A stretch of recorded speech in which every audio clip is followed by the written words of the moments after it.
নমস্কার বন্ধুরা, সাউথ দীপাঞ্জন চ্যানেলে আপনাদের সকলকে স্বাগত জানাই। আপনারা শুনছেন শ্রীমকথিত শ্রী শ্রী রামকৃষ্ণ কথামৃত ২৭তম পর্ব নিয়ে আপনাদের কাছে চলে এসেছি। চলুন আজকের পর্বটি শুরু করা যাক।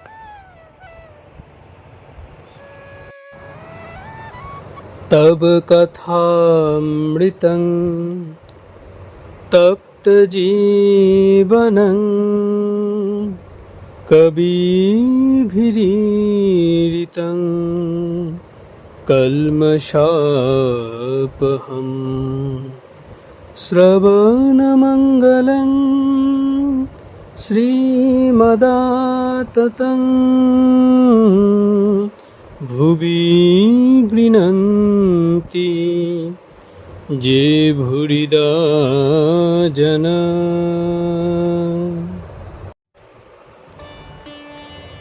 উপায় তীব্র বৈরাগ্য। পূর্বকথা গঙ্গাপ্রসাদের সহিত দেখা। একজন ভক্ত: মহাশয়, এখন উপায় কি? শ্রীরামকৃষ্ণ: আছে, যদি তীব্র বৈরাগ্য হয় তাহলে হয়। যা মিথ্যা বলে জানছি রোগ করে তৎক্ষণাৎ ত্যাগ করো। যখন আমার ভারী ব্যামো গঙ্গাপ্রসাদ সেনের কাছে লয়ে গেল। গঙ্গাপ্রসাদ বললে, স্বর্ণ পটপটি খেতে হবে, কিন্তু জল খেতে পাবে না, বেদানার রস খেতে পারো। সকলে মনে করলে জল না খেয়ে কেমন করে আমি থাকব। আমি রোগ করলুম, আর জল খাবো না। পরমহংস: আমি তো পাতিহাঁস নই, রাজহাঁস, দুধ খাবো। কিছুদিন নির্জনে থাকতে হয়। বুড়ি ছুঁয়ে ফেললে আর ভয় নাই, শোনা হলে তারপরে যেখানেই থাক। নির্জনে থেকে যদি ভক্তি লাভ হয়, যদি ভগবান লাভ হয়, তাহলে সংসারেও থাকা যায় রাখালের বাপের প্রতি। তাই তো ছোকরাদের থাকতে বলি, কেননা এখানে দিন কতক থাকলে ভগবানে ভক্তি হবে, তখন বেশ সংসারে গিয়ে থাকতে পারবে। পাপ পুণ্য, সংসার ব্যাধির মহৌষধি সন্ন্যাস। একজন ভক্ত: ঈশ্বর যদি সবই করছেন, তবে ভালো মন্দ পাপ পুণ্য এসব বলে কেন? পাপও তাহলে তাঁর ইচ্ছা। রাখালের বাপের শ্বশুর: তার ইচ্ছা আমরা কি করে বুঝব? The great first cause least understood. Pope. Sri Ramakrishna: পাপ পুণ্য আছে, কিন্তু তিনি নিজে নির্লিপ্ত। বায়ুতে সুগন্ধ দুর্গন্ধ সব রকমই থাকে, কিন্তু বায়ু নিজে নির্লিপ্ত। তার সৃষ্টি এই রকমই, ভালো মন্দ সৎ অসৎ। যেমন গাছের মধ্যে কোনোটা আম গাছ, কোনোটা কাঁঠাল গাছ, কোনোটা আমড়া গাছ। দেখো না, দুষ্ট লোকেরও প্রয়োজন আছে। যে তালুকের প্রজারা দুর্দান্ত, সে তালুকে একটা দুষ্ট লোককে পাঠাতে হয়, তবে তালুকের শাসন হয়। আবার গৃহস্থাশ্রমের কথা পড়িল শ্রীরামকৃষ্ণ ভক্তদের প্রতি। কি জানো, সংসার করলে মনের বাজে খরচ হয়ে পড়ে। এই বাজে খরচ হওয়ার দরুন মনের যা ক্ষতি হয়, সে ক্ষতি আবার পূরণ হয় যদি কেউ সন্ন্যাস করে। বাপ প্রথম জন্ম দেন, তারপরে দ্বিতীয় জন্ম উপনয়নের সময়, আরেকবার জন্ম হয় সন্ন্যাসের সময়। কামিনী ও কাঞ্চন এই দুটি বিঘ্ন। মেয়ে মানুষে আসক্তি ঈশ্বরের পথ থেকে বিমুখ করে দেয়। কিসে পতন হয় পুরুষ জানতে পারে না। যখন কেল্লায় যাচ্ছি, একটুও বুঝতে পারি না যে গড়ানে রাস্তা দিয়ে যাচ্ছি। কেল্লার ভিতর গাড়ি পৌঁছলে দেখতে পেলুম কত নিচে এসেছি। আহা, পুরুষদের বুঝতে দেয় না। কাপ্তেন বলে, আমার স্ত্রী জ্ঞানী, ভূতে যাকে পায় সে জানে না যে ভূতে পেয়েছে, সে বলে বেশ আছে। সকলে নিস্তব্ধ। সংসারে শুধু যে কামের ভয় তা নয়, আবার ক্রোধ আছে। কামনার পথে কাঁটা পড়লেই ক্রোধ। মাস্টার: আমার পাতের কাছে বেড়াল নুলো বাড়িয়ে মাছ নিতে আসে, আমি কিছু বলতে পারি না। শ্রীরামকৃষ্ণ: কেন? একবার মারলেই বা তাতে দোষ কি? সংসারী ফোঁস করবে, বিষ ঢালা উচিত নয়। কাজে কারু অনিষ্ট যেন না করে, কিন্তু শত্রুদের হাত থেকে রক্ষা পাবার জন্য ক্রোধের আকার দেখাতে হয়, না হলে শত্রুরা এসে অনিষ্ট করবে। ত্যাগীর ফোঁসের দরকার নাই। একজন ভক্ত: মহাশয়, সংসারে তাকে পাওয়া বড়ই কঠিন দেখছি। কটা লোক ওরকম হতে পারে? কই, দেখতে তো পায় না। শ্রীরামকৃষ্ণ: কেন হবে না? ও দেশে শুনেছি একজন ডেপুটি, খুব লোক, প্রতাপ সিং, দান ধ্যান ঈশ্বরে ভক্তি অনেক গুণ আছে, আমাকে লতে পাঠিয়েছিল। এইরকম লোক আছে বই কি। দ্বিতীয় পরিচ্ছেদ: সাধনার প্রয়োজন, গুরু বাক্যে বিশ্বাস, ব্যাসের বিশ্বাস। শ্রীরামকৃষ্ণ: সাধন বড় দরকার, তবে হবে না কেন? ঠিক বিশ্বাস যদি হয় তাহলে আর বেশি খাটতে হয় না। গুরু বাক্যে বিশ্বাস। ব্যাসদেব যমুনা পার হবেন, গোপীরা এসে উপস্থিত। গোপীরাও পার হবে, কিন্তু খেয়া মিলছে না। গোপীরা বললে, ঠাকুর এখন কি হবে? ব্যাসদেব বললেন, আচ্ছা তোদের পার করে দিচ্ছি, কিন্তু আমার বড় খিদে পেয়েছে, কিছু আছে? গোপীদের কাছে দুধ, ক্ষীর, নবনী অনেক ছিল, সমস্ত ভক্ষণ করলেন। গোপীরা বললেন, ঠাকুর পাড়ের কি হলো? ব্যাসদেব তখন তীরে গিয়ে দাঁড়ালেন, বললেন, হে যমুনে, যদি আজ কিছু খেয়ে না থাকি তোমার জল দুভাগ হয়ে যাবে, আর আমরা সব সেই পথ দিয়ে পার হয়ে যাব। বলতে না বলতে জল দুধারে সরে গেল। গোপীরা অবাক, ভাবতে লাগলো, উনি এইমাত্র এত খেলেন, আবার বলছেন যদি আমি কিছু খেয়ে না থাকি। এই দৃঢ় বিশ্বাস, আমি না, হৃদয় মধ্যে নারায়ণ, তিনি খেয়েছেন। শঙ্করাচার্য এদিকে ব্রহ্মজ্ঞানী, আবার প্রথম প্রথম ভেদবুদ্ধিও ছিল, তেমন বিশ্বাস ছিল না। চণ্ডাল মাংসের ভাঁড় লয়ে আসছে, উনি গঙ্গা স্নান করে উঠেছেন। চণ্ডালের গায়ে গা লেগে আছে, বলে উঠলেন, এই তুই আমায় ছুঁলি? চণ্ডাল বললে, ঠাকুর তুমিও আমায় ছোঁও নাই, আমিও তোমায় ছুঁই নাই। যিনি শুদ্ধ আত্মা, তিনি শরীর নন, পঞ্চভূত নন, চতুর্বিংশতি তত্ত্ব নন। তখন শঙ্করের জ্ঞান হয়ে গেল। জড়ভরত রাজা রহুগণের পালকি বহিতে বহিতে যখন আত্মজ্ঞানের কথা বলতে লাগলো, রাজা পালকি থেকে নিচে এসে বললে, তুমি কে গো? জড়ভরত বললেন, আমি নেতি নেতি শুদ্ধ আত্মা, একেবারে ঠিক বিশ্বাস, আমি শুদ্ধ আত্মা। ঠাকুর শ্রী রামকৃষ্ণ ও যোগ তত্ত্ব, জ্ঞান যোগ ও ভক্তি যোগ। আমি সেই, আমি শুদ্ধ আত্মা, এটি জ্ঞানীদের মত। ভক্তেরা বলে, এসব ভগবানের ঐশ্বর্য, ঐশ্বর্য না থাকলে ধনীকে কে জানতে পারত? তবে সাধকের ভক্তি দেখে তিনি যখন বলবেন, আমি যা তুইও তা, তখন এক কথা। রাজা বসে আছেন, খানসামা যদি রাজার আসনে গিয়ে বসে আর বলে, রাজা তুমিও যা আমিও তা, লোকে পাগল বলবে। তবে খানসামার সেবাতে সন্তুষ্ট হয়ে রাজা একদিন বললেন, ওরে তুই আমার কাছে বস, ওতে দোষ নাই, তুইও যা আমিও তা। তখন যদি সে গিয়ে বসে তাতে দোষ হয় না। সামান্য জীবেরা যদি বলে আমি সেই, সেটা ভালো না। জলেরই তরঙ্গ, তরঙ্গের কি জল হয়? কথাটা এই, মন স্থির না হলে যোগ হয় না, যে পথেই যাও। মন যোগীর বশ, যোগী মনের বশ নয়। মন স্থির হলে বায়ু স্থির হয়, কুম্ভক হয়। এই কুম্ভক ভক্তিযোগেতেও হয়, ভক্তিতে বায়ু স্থির হয়ে যায়। নিতাই আমার মাতা হাতি, নিতাই আমার মাতা হাতি। এই কথা বলতে বলতে যখন ভাব হয়ে যায়, সব কথাগুলো বলতে পারে না, কেবল হাতি হাতি, তারপর শুধু হা। ভাবে বায়ু স্থির হয়, কুম্ভক হয়। একজন ঝাঁট দিচ্ছে, একজন লোক এসে বললে, ওগো অমুক নেই, মারা গেছে।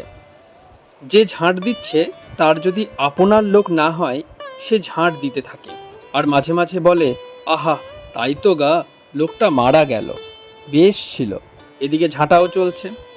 আর যদি আপনার লোক হয় তাহলে ঝাঁটা হাত থেকে পড়ে যায়, আর বলে বসে পড়ে।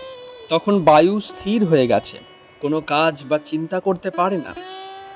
মেয়েদের ভিতর দেখো না, যদি কেউ অবাক হয়ে একটা জিনিস দেখে বা একটা কথা শোনে, তখন অন্য মেয়েরা বলে, তোর ভাব লেগেছে নাকি লো?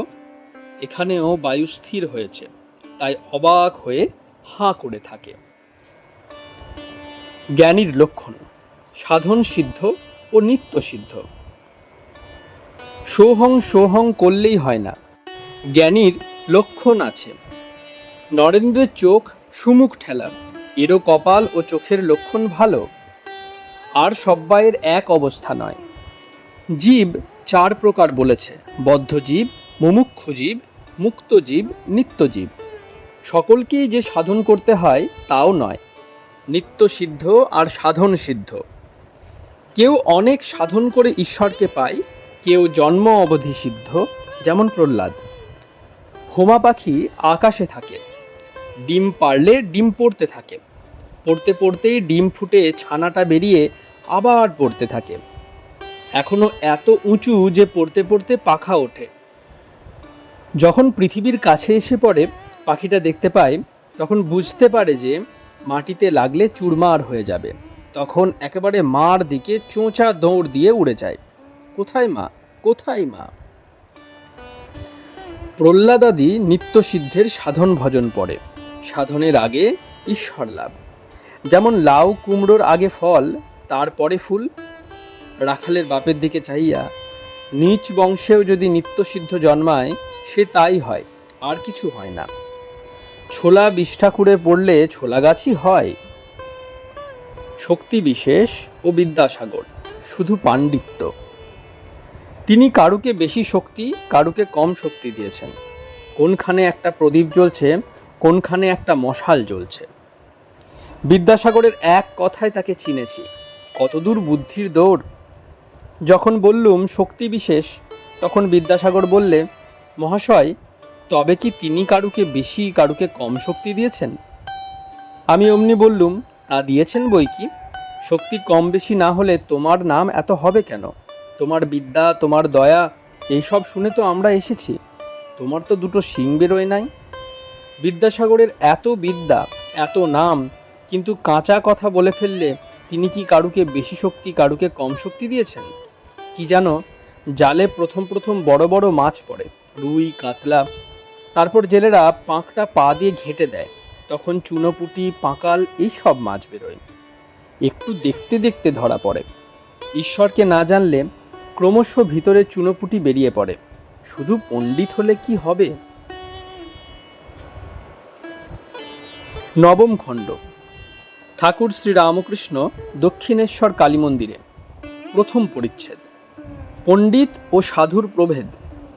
কলিযুগে নারদীয় ভক্তি। আজ বুধবার, ভাদ্র মাসের কৃষ্ণা দশমী তিথি, 26শে সেপ্টেম্বর 1883 খ্রিস্টাব্দ। বুধবারে ভক্ত সমাগম কম, কেননা সকলেরই কাজকর্ম আছে। ভক্তেরা প্রায় রবিবারে অবসর হইলে ঠাকুরকে দর্শন করিতে আসেন। মাস্টার বেলা 1:30টার সময় ছুটি পাইয়াছেন। 3টার সময় দক্ষিণেশ্বরে কালী মন্দিরে ঠাকুরের কাছে আসিয়া উপস্থিত। এ সময় রাখাল লাটু ঠাকুরের কাছে প্রায় থাকেন। আজ 2 ঘণ্টা পূর্বে কিশোরী আসিয়াছেন। ঘরের ভিতর ঠাকুর ছোট খাটটির উপর বসিয়া আছেন। মাস্টার আসিয়া ভূমিষ্ঠ হইয়া প্রণাম করিলেন। ঠাকুর কুশল জিজ্ঞাসা করিয়া নরেন্দ্রের কথা পাড়িলেন। শ্রীরামকৃষ্ণ মাস্টারের প্রতি, হ্যাঁ গা, নরেন্দ্রের সঙ্গে দেখা হয়েছিল? সহাস্যে, নরেন্দ্র বলেছে উনি এখনও কালীঘরে যান, যখন ঠিক হয়ে যাবে তখন আর কালীঘরে যাবেন না। এখানে মাঝে মাঝে আসে বলে বাড়ির লোকেরা বড় বেজার। সেদিন এখানে এসেছিল গাড়ি করে, সুরেন্দ্র গাড়ি ভাড়া দিচ্ছিল, তাই নরেন্দ্রের পিসি সুরেন্দ্রর বাড়ি গিয়ে ঝগড়া করতে গেছিল। ঠাকুর নরেন্দ্রের কথা কহিতে কহিতে গাত্রোত্থান করিলেন। কথা কহিতে কহিতে উত্তর পূর্ব বারান্দায় গিয়া দাঁড়াইলেন। সেখানে হাজরা, কিশোরী, রাখালাদি ভক্তেরা আছেন। অপরাহ্ন হইয়াছে। শ্রীরামকৃষ্ণ, হ্যাঁ গা, তুমি আজ যে বড় এলে, স্কুল নাই? মাস্টার, আজ 1:30টার সময় ছুটি হয়েছিল। শ্রীরামকৃষ্ণ, কেন এত সকাল? মাস্টার, বিদ্যাসাগর স্কুল দেখতে এসেছিলেন, স্কুল বিদ্যাসাগরের, তাই তিনি এলে ছেলেদের আনন্দ করবার জন্য ছুটি দেওয়া হয়। বিদ্যাসাগর ও সত্য কথা, শ্রীমুখ কথিত চরিতামৃত। শ্রীরামকৃষ্ণ, বিদ্যাসাগর সত্য কথা কয় না কেন? সত্য বচন পরস্ত্রী মাতৃ সমান। এইসে হরিনা মিলে তুলসী ঝুট জবান। সত্যতে থাকলে তবে ভগবানকে পাওয়া যায়। বিদ্যাসাগর সেদিন বললে এখানে আসবে, কিন্তু এলো না। পণ্ডিত আর সাধু অনেক তফাৎ। শুধু পণ্ডিত যে তার কামিনী কাঞ্চনে মন আছে, সাধুর মন হরিপাদপদ্মে। পণ্ডিত বলে এক আর করে এক, সাধুর কথা ছেড়ে দাও। যাদের হরি পাদপদ্মে মন, তাদের কাজ কথা সব আলাদা। কাশীতে নানকপন্থী ছোকরা সাধু দেখেছিলাম, তার উমের তোমার মতো। আমায় বলতো প্রেমী সাধু। কাশীতে তাদের মঠ আছে। একদিন আমায় সেখানে নিমন্ত্রণ করে লয়ে গেল। মহন্তকে দেখলুম যেন একটি গিন্নি। তাকে জিজ্ঞাসা করলুম উপায় কি? সে বললে কলিযুগে নারদীয় ভক্তি। পাঠ করছিল। পাঠ শেষ হলে বলতে লাগলো জলে বিষ্ণু স্থলে বিষ্ণু, বিষ্ণু পর্বত মস্তকে, সর্বম বিষ্ণুময়ং জগৎ। সব শেষে বললে শান্তি শান্তি প্রশান্তি। কলিযুগে বেদমত চলে না, জ্ঞান মার্গ। একদিন গীতা পাঠ করলে, তা এমনই আট বিষয়ী লোকের দিকে চেয়ে পড়বে না। আমার দিকে চেয়ে পড়লে। সেজবাবু ছিল, সেজবাবুর দিকে পেছন ফিরে পড়তে লাগলো। সেই নানকপন্থী সাধুটি বলেছিল উপায় নারদীয় ভক্তি। মাস্টার, ও সাধুরা কি বেদান্তবাদী নয়? শ্রীরামকৃষ্ণ: হ্যাঁ, ওরা বেদান্তবাদী, কিন্তু ভক্তিমার্গও মানে। কি জানো, এখন কলিযুগে বেদ মতো চলে না। একজন বলেছিল গায়ত্রীর পুরস্চরণ করব। আমি বললুম কেন? কলিতে তন্ত্রোক্ত মত, তন্ত্রমতে কি পুরস্চরণ হয় না? বৈদিক কর্ম বড় কঠিন, তাতে আবার দাসত্ব। এমনই আছে যে 12 বছর না কত ওই রকম দাসত্ব করলে তাই হয়ে যায়। যাদের অতদিন দাসত্ব করলে তাদের সত্তা হয়ে যায়। তাদের রজ তম গুণ জীব হিংসা বিলাস এসব এসে পড়ে তাদের সেবা করতে করতে। শুধু দাসত্ব নয়, আবার পেনশন খায়। একটি বেদান্তবাদী সাধু এসেছিল। মেঘ দেখে নাচত, ঝড় বৃষ্টিতে খুব আনন্দ। ধ্যানের সময় কেউ কাছে গেলে বড় চটে যেত। আমি একদিন গিয়েছিলুম, যাওয়াতে ভারী বিরক্ত। সর্বদাই বিচার করত ব্রহ্ম সত্য জগৎ মিথ্যা। মায়াতে নানা রূপ দেখাচ্ছে, তাই ঝাড়ের কলম লয়ে বেড়াত। ঝাড়ের কলম দিয়ে দেখলে নানা রং দেখা যায়, বস্তুত কোনো রং নাই। তেমনি বস্তুত ব্রহ্ম বই আর কিছু নাই, কিন্তু মায়াতে অহংকারেতে নানা বস্তু দেখাচ্ছে। পাছে মায়া হয়, আসক্তি হয়, তাই কোনো জিনিস একবার বই আর দেখবে না। স্নানের সময় পাখি উড়ছে দেখে বিচার করত। দুজনে বাজ্যে যেতুম। মুসলমানের পুকুর শুনে আর জল নিলে না। হলধারী আবার ব্যাকরণ জিজ্ঞাসা করলে, ব্যাকরণ জানে। ব্যঞ্জন বর্ণের কথা হলো। 3 দিন এখানে ছিল। একদিন পোস্তার ধারে সানাইয়ের শব্দ শুনে বললে যার ব্রহ্ম দর্শন হয় তার ওই শব্দ শুনে সমাধি হয়। দ্বিতীয় পরিচ্ছেদ। দক্ষিণেশ্বরে গুরু শ্রীরামকৃষ্ণ পরমহংস অবস্থা প্রদর্শন। ঠাকুর শ্রীরামকৃষ্ণ সাধুদিগের কথা কহিতে কহিতে পরমহংসের অবস্থা দেখাইতে লাগিলেন। সেই বালকের ন্যায় চলন, মুখে এক একবার হাসি যেন ফাটিয়া পড়িতেছে। কোমরে কাপড় নাই, দিগম্বর, চক্ষু আনন্দে ভাসিতেছে। ঠাকুর ছোট খাটটিতে আবার বসিলেন। আবার সেই মনোমুগ্ধকারী কথা। শ্রীরামকৃষ্ণ মনির প্রতি: ন্যাংটার কাছে বেদান্ত শুনেছিলাম, ব্রহ্ম সত্য জগৎ মিথ্যা। বাজিকর এসে কত বাজি করে, আমের চারা আম পর্যন্ত হলো, কিন্তু এসব বাজি করই সত্য। মনি: জীবনটা যেন একটা লম্বা ঘুম, এইটি বোঝা যাচ্ছে সব ঠিক দেখছি না। যে মনে আকাশ বুঝতে পারি না, সেই মন নিয়েই তো জগৎ দেখছি। অতএব কেমন করে ঠিক দেখা হবে? ঠাকুর: আরেক রকম আছে। আকাশকে আমরা ঠিক দেখছি না, বোধহয় যেন মাটিতে লোটাচ্ছে। তেমনি কেমন করে মানুষ ঠিক দেখবে? ভিতরে বিকার।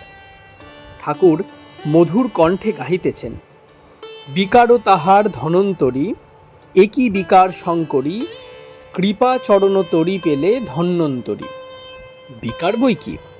দেখো না, সংসারীরা কোঁদল করে, কি লয়ে যে কোঁদল করে তার ঠিক নাই।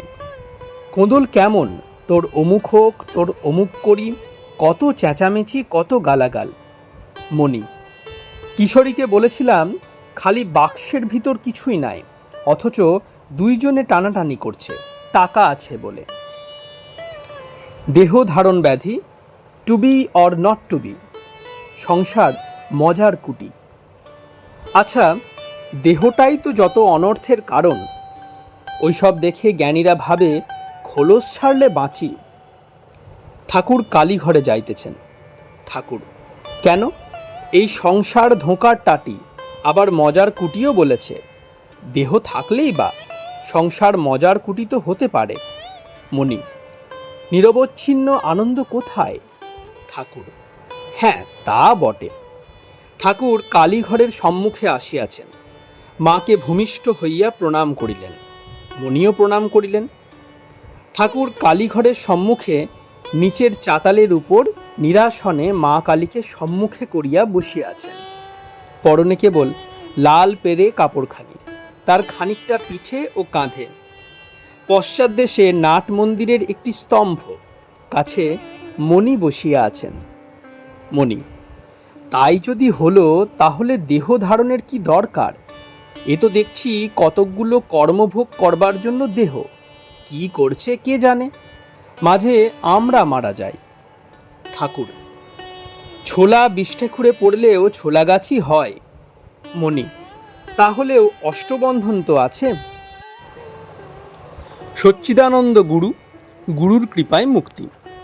ঠাকুর, অষ্টবন্ধন নয়, অষ্টপাশ। তা থাকলোই বা, তার কৃপা হলে এক মুহূর্তে অষ্টপাশ চলে যেতে পারে। কীরকম জানো? যেমন 1000 বৎসরের অন্ধকার ঘর, আলো লয়ে এলে এক্ষণে অন্ধকার পালিয়ে যায়, একটু একটু করে যায় না, ভেলকিবাজি করে, দেখেছ? অনেক গেরো দেওয়া দড়ি এক ধার একটা জায়গায় বাঁধে, আরেক ধার নিজের হাতে ধরে, ধরে দড়িটাকে 2-1 বার নাড়া দেয়, নাড়াও দেওয়া আর সব গেরো খুলেও যাওয়া। কিন্তু অন্য লোকে সেই গেরো প্রাণপণ চেষ্টা করেও খুলতে পারে নাই। গুরুর কৃপা বলে সব গেরো এক মুহূর্তে খুলে যায়। কেশব সেনের পরিবর্তনের কারণ শ্রীরামকৃষ্ণ। আচ্ছা, কেশব সেন এত বদলালো কেন বলো দেখি? এখানে কিন্তু খুব আসতো, এখান থেকে নমস্কার করতে শিখলে। একদিন বললুম, সাধুদের ওরকম করে নমস্কার করতে নাই। একদিন ঈশানের সঙ্গে কলকাতায় গাড়ি করে যাচ্ছিলুম। সে কেশব সেনের সব কথা শুনলে। হরিশ বেশ বলে, এখান থেকে সব চেক পাশ করে নিতে হবে, তবে ব্যাংকে টাকা পাওয়া যাবে। ঠাকুরের হাস্য। মণি অবাক হইয়া এই সকল কথা শুনিতেছেন। বুঝিলেন গুরুরূপে সচ্চিদানন্দ চেক পাশ করেন। পূর্ব কথা, ন্যাংটা বাবার উপদেশ তাকে জানা যায় না। ঠাকুর, বিচার করো না, তাকে জানতে কে পারবে? ন্যাংটা বলতো, শুনে রেখেছি তাঁরই এক অংশে এই ব্রহ্মাণ্ড। হাজরার বড় বিচার বুদ্ধি, সে হিসাব করে এতখানিতে জগৎ হলো, এতখানি বাকি রইল। তার হিসেব শুনে আমার মাথা টনটন করে। আমি জানি আমি কিছুই জানি না, কখনো তাকে ভাবি ভালো, আবার কখনো ভাবি মন্দ, তার আমি কি বুঝবো? মণি, আগে হ্যাঁ, তাকে কি বোঝা যায়? যার যেমন বুদ্ধি সেইটুকু নিয়ে মনে করে আমি সবটা বুঝে ফেলেছি। আপনি যেমন বললেন, একটা পিঁপড়ে চিনির পাহাড়ের কাছে গিয়েছিল, তার এক দানায় পেট ভরল বলে মনে করে এইবারে সব পাহাড়টা বাসায় নিয়ে যাব। ঈশ্বরকে কি জানা যায়? উপায় শরণাগতি। ঠাকুর, তাকে কে জানবে? আমি জানবার চেষ্টাও করি না, আমি কেবল মা বলে ডাকি। মা যা করেন, তার ইচ্ছা হয় জানাবেন, না ইচ্ছা হয় নাই বা জানাবেন। আমার বিড়াল ছাঁড় স্বভাব, বিড়াল ছা কেবল মিউ মিউ করে ডাকে, তারপর মা যেখানে রাখে কখনো হেসেলে রাখছে, কখনো বাবুদের বিছানায়। ছোট ছেলে মাকে চায়, মার কত ঐশ্বর্য সে জানে না, জানতে চায়ও না। সে জানে আমার মা আছে, আমার ভাবনা কি। চাকরানির ছেলেও জানে আমার মা আছে। বাবুর ছেলের সঙ্গে যদি ঝগড়া হয়, তা বলে আমি মাকে বলে দেব আমার মা আছে। আমারও সন্তান ভাব। হঠাৎ ঠাকুর শ্রীরামকৃষ্ণ আপনাকে দেখাইয়া নিজের বুকে হাত দিয়া মণিকে বলিতেছেন, আচ্ছা, এতে কিছু আছে, তুমি কি বলো? তিনি অবাক হইয়া ঠাকুরকে দেখিতেছেন। বুঝি ভাবিতেছেন, ঠাকুরের হৃদয় মধ্যে কি সাক্ষাৎ মা আছেন? মা কি দেহ ধারণ করে এসেছেন জীবের মঙ্গলের জন্য? দশম খণ্ড। ঠাকুর শ্রীরামকৃষ্ণ ও কমল কুটিরে শ্রীযুক্ত কেশবচন্দ্র সেন। প্রথম পরিচ্ছেদ। কেশবের বাটির সম্মুখে পশ্যতি তব পন্থানম। কেশব, প্রসন্ন, অমৃত, উমানাথ, কেশবের মা, রাখাল, মাস্টার। কার্তিক কৃষ্ণা চতুর্দশী, 28শে নভেম্বর 1883 খ্রিস্টাব্দ, বুধবার। আজ একটি ভক্ত কমল কুটিরের ফটকের পূর্বধারের ফুটপাথে পাইচারি করিতেছেন। কাহার জন্য ব্যাকুল হইয়া যেন অপেক্ষা করিতেছেন। কমল কুটিরের উত্তরে মঙ্গলবাড়ি। ব্রাহ্ম ভক্তেরা অনেকে বাস করেন। কমল কুটিরে কেশব থাকেন, তাহার পীড়া বাড়ি আছে। অনেকে বলিতেছেন, এবার বোধ হয় বাঁচিবার সম্ভাবনা নাই। শ্রীরামকৃষ্ণ কেশবকে বড় ভালোবাসেন, আজ তাহাকে দেখিতে আসিবেন। তিনি দক্ষিণেশ্বর কালীবাড়ি হইতে আসিতেছেন, তাই ভক্তটি চাহিয়া আছেন কখন আসেন। কমলকুটির সার্কুলার রোডের পশ্চিম ধারে, তাই রাস্তাতে এই ভক্তটি বেড়াইতেছিলেন। বেলা 2টো হইতে তিনি অপেক্ষা করিতেছেন, কত লোকজন যাইতেছে তিনি দেখিতেছেন। রাস্তার পূর্বধারে ভিক্টোরিয়া কলেজ। এখানে কেশবের সমাজের ব্রাহ্মিকাগণ ও তাহাদের মেয়েরা অনেকে পড়েন। রাস্তা হইতে স্কুলের ভিতর অনেকটা দেখা যায়। উহার উত্তরে একটা বড় বাগান বাড়িতে কোনো ইংরাজ ভদ্রলোক থাকেন। ভক্তটি অনেকক্ষণ ধরিয়া দেখিতেছেন যে তাহাদের বাড়িতে কোনো বিপদ হইয়াছে। ক্রমে কালো পরিচ্ছেদধারী কোচম্যান ও সহিস মৃতদেহের গাড়ি লইয়া উপস্থিত হইল। 1.5 ঘণ্টা 2 ঘণ্টা ধরিয়া ওই সকল আয়োজন হইতেছে। এই মর্তধাম ছাড়িয়া কে চলিয়া গিয়েছে তাই আয়োজন। ভক্তটি ভাবিতেছেন, কোথায় দেহত্যাগ করিয়া কোথায় যায়? উত্তর হইতে দক্ষিণ দিকে কত গাড়ি আসিতেছে। ভক্তটি এক একবার লক্ষ্য করিয়া দেখিতেছেন তিনি আসিতেছেন কিনা। বেলা প্রায় 5টা বাজিল। ঠাকুরের গাড়ি আসিয়া উপস্থিত, সঙ্গে লাটু ও আরও 2-1টি ভক্ত, আর মাস্টার ও রাখাল আসিয়াছেন। কেশবের বাড়ির লোকেরা ঠাকুরকে সঙ্গে করিয়া উপরে লইয়া গেলেন। বৈঠকখানার দক্ষিণ দিকের বারান্দায় একখানি তক্তাপোষ পাতা ছিল, তাহার উপর ঠাকুরকে বসানো হইল। দ্বিতীয় পরিচ্ছেদ। শ্রীরামকৃষ্ণ সমাধিস্থ, ঈশ্বরাবেশে মার সঙ্গে কথা। ঠাকুর অনেকক্ষণ বসিয়া আছেন, কেশবকে দেখিবার জন্য অধৈর্য হইয়াছেন। কেশবের শিষ্যেরা বিনীতভাবে বলিতেছেন, তিনি একটু এই বিশ্রাম করছেন, এইবার একটু পরে আসছেন। কেশবের সংকটাপন্ন পীড়া, তাই শিষ্যেরা ও বাড়ির লোকেরা এত সাবধান। ঠাকুর কিন্তু কেশবকে দেখিতে দেখিতে উত্তরোত্তর ব্যস্ত হইতেছেন। শ্রীরামকৃষ্ণ কেশবের শিষ্যদের প্রতি, হ্যাঁ গা, তার আসবার কি দরকার, আমি ভেতরে যাই না কেন? প্রসন্ন বিনীতভাবে, আগে আরেকটু পরে তিনি আসছেন। ঠাকুর, যাও, তোমরাই অমন করছো, আমিই ভেতরে যাই। প্রসন্ন ঠাকুরকে ভুলাইয়া কেশবের গল্প করিতেছেন। প্রসন্ন, তার অবস্থা আরেক রকম হয়ে গেছে। আপনারই মতো মার সঙ্গে কথা কন, মা কি বলেন শুনে হাসেন কাঁদেন।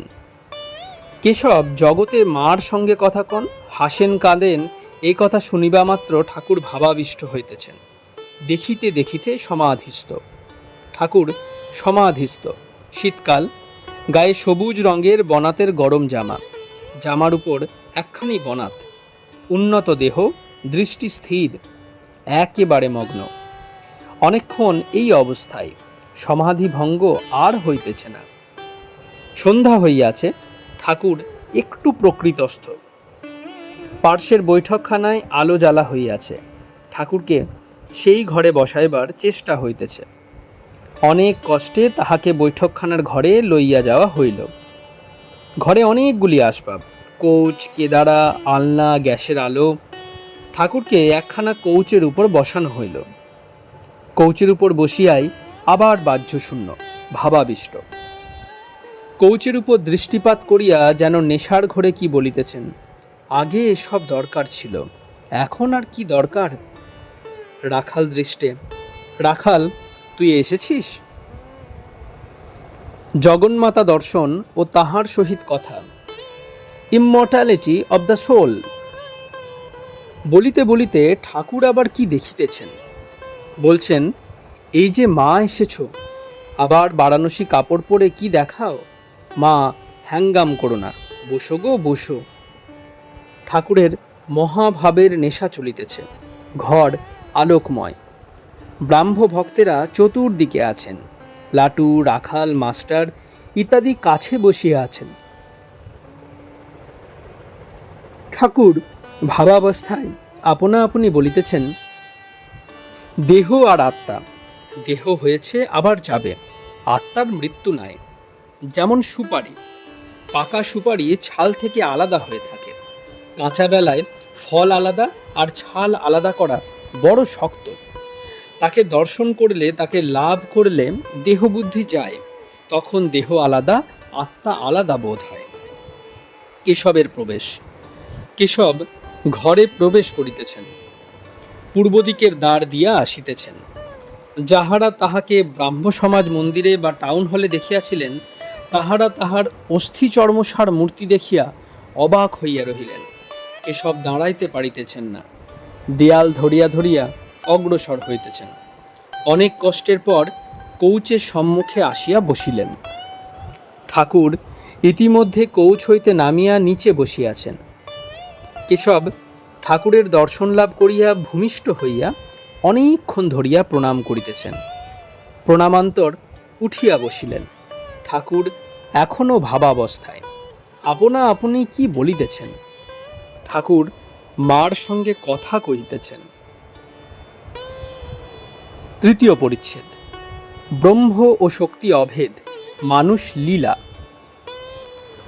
এইবার কেশব উচ্চস্বরে বলছেন, আমি এসেছি, আমি এসেছি। এই বলিয়া ঠাকুর শ্রীরামকৃষ্ণের বাম হাত ধারণ করিলেন ও সেই হাতে হাত বুলাইতে লাগিলেন। ঠাকুর ভাবের গড়গড় মাতোয়ারা, আপনা আপনি কত কথা বলিতেছেন। ভক্তেরা সকলে হাঁ করিয়া শুনিতেছেন। শ্রীরামকৃষ্ণ, যতক্ষণ উপাধি ততক্ষণই নানা বোধ, যেমন কেশব, প্রসন্ন, অমৃত, এইসব। পূর্ণ জ্ঞান হলে এক চৈতন্য বোধ হয়। আবার পূর্ণ জ্ঞানে দেখে যে সেই এক চৈতন্য এই জীব জগৎ, এই চতুর্বিংশতি তত্ত্ব হয়েছেন।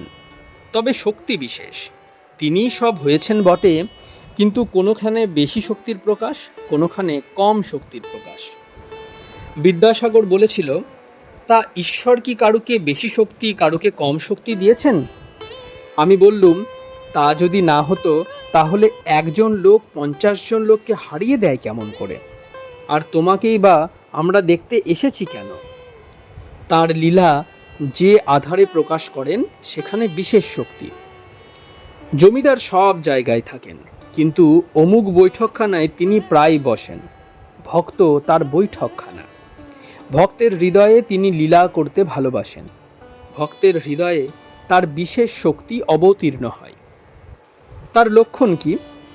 যেখানে কার্য বেশি সেখানে বিশেষ শক্তির প্রকাশ। এই আদ্যাশক্তি আর পরব্রহ্ম অভেদ, একটিকে ছেড়ে আরেকটিকে চিন্তা করবার জো নাই। যেমন জ্যোতি আর মণি, মণিকে ছেড়ে মণির জ্যোতিকে ভাববার জো নাই, আবার জ্যোতিকে ছেড়ে মণিকে ভাববার জো নাই। সাপ আর তির্যক গতি। সাপকে ছেড়ে তির্যক গতি ভাববার জো নাই, আবার সাপের তির্যক গতি ছেড়ে সাপকে ভাববার জো নাই। ব্রাহ্ম সমাজ ও মানুষে ঈশ্বর দর্শন, সিদ্ধ ও সাধকের প্রভেদ। আদ্যাশক্তি এই জীব জগৎ, এই চতুর্বিংশতি তত্ত্ব হয়েছেন। অনুলোম বিলোম। রাখাল নরেন্দ্র আর ছোকরাদের জন্য ব্যস্ত হই কেন? হাজরা বললে, তুমি ওদের জন্য ব্যস্ত হয়ে বেড়াচ্ছ, তা ঈশ্বরকে ভাববে কখন? কেশব ও সকলের ঈষৎ হাস্য। তখন মহা চিন্তিত হলুম। বললুম, মা, এ কি হলো? হাজরা বলে, ওদের জন্য ভাব কেন? তারপর ভোলানাথকে জিজ্ঞাসা করলুম। ভোলানাথ বললে, ভারতে ওই কথা আছে, ভারত অর্থাৎ মহাভারত। শ্রীযুক্ত ভোলানাথ তখন কালীবাড়ির মুহুরী, ঠাকুরকে ভক্তি করিতেন ও মাঝে মাঝে গিয়া মহাভারত শুনাইতেন। দীননাথ খাজাঞ্চির পরলোকের পর ভোলানাথ কালীবাড়ির খাজাঞ্চি হইয়াছিলেন। যাই হোক, কথায় ফেরা যাক। সমাধিস্থ লোক সমাধি থেকে নেমে কোথায় দাঁড়াবে, তাই সত্যগুণী ভক্ত নিয়ে থাকে। ভারতের এই নজির পেয়ে তবে বাঁচল। সকলের হাস্য। হাজরার দোষ নাই। সাধক অবস্থায় সব মনটা নেতি নেতি করে তার দিকে দিতে হয়। সিদ্ধ অবস্থায় আলাদা কথা, তাকে লাভ করবার পর অনুলোম বিলোম।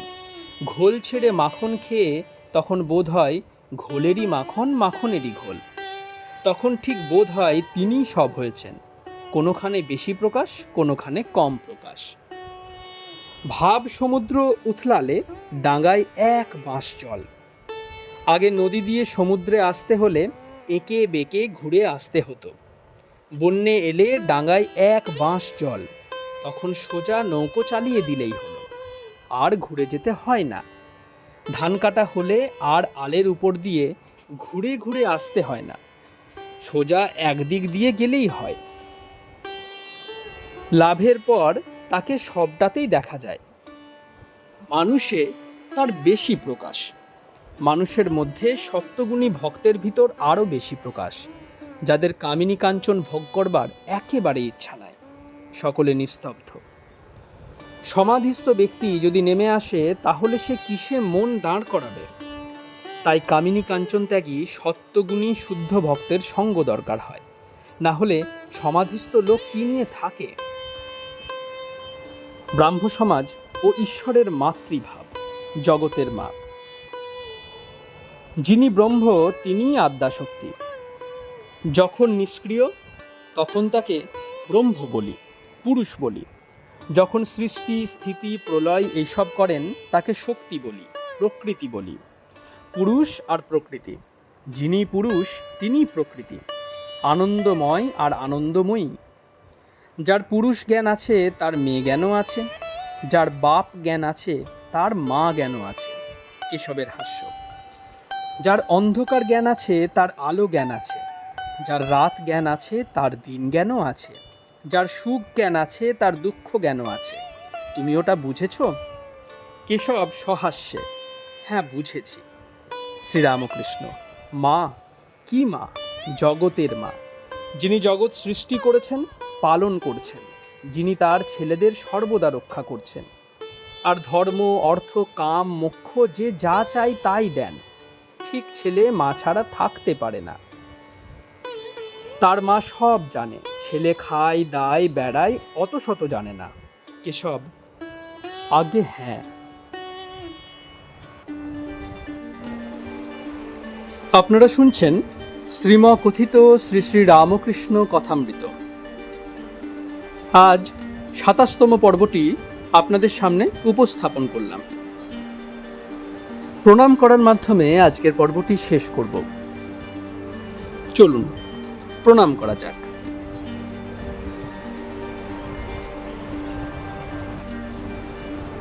নিরঞ্জনং নিত্যমনন্তরূপং ভক্তানুকম্পা ধৃতবিগ্রহং বৈ ঈশাবতারং परमेशमिडं तं रामकृष्णं शिरसा नमामि।